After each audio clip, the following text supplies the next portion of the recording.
In the Jewish world, Son of God could sometimes mean a king or a righteous person. But the apostles used it in a much stronger way.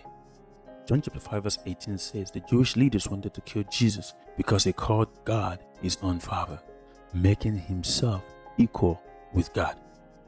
The disciples understood Son of God to mean equal with God.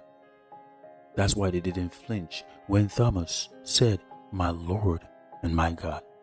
That's why they didn't correct anyone who worshipped him. But here's the surprising part. The apostles applied this same high title to Jesus before his resurrection in some cases, but explosively after the resurrection.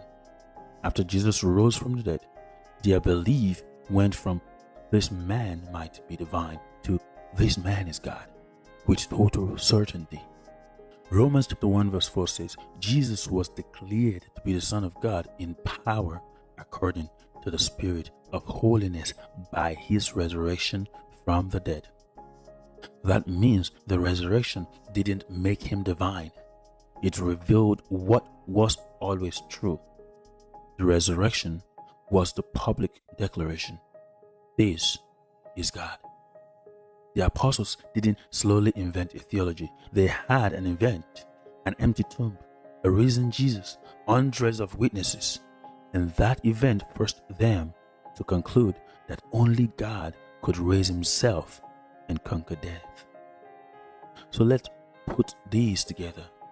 The claim was that Jesus' divinity was a clear invention, something the original disciples never believed. But here's what we actually found. 1. The earliest Christians' hymns predating the Gospels already called Jesus equal with God and apply Isaiah's "every knee shall bow" to him. Those hymns describe him as a creator, the sustainer, and the one who existed in the form of God before becoming a servant. 2. The Old Testament itself points to a divine figure, one who is called God and yet as a God, one who sits at Yahweh's right hand. And number 3, the apostles used this title, Son of God, to mean equal with God, and the resurrection confirmed it beyond any doubt. So the belief that Jesus is God did not develop slowly over centuries. It exploded immediately because the first Christians didn't invent it. They encountered it. They met a man who rose from the dead, and they had no category for that except one. He is God.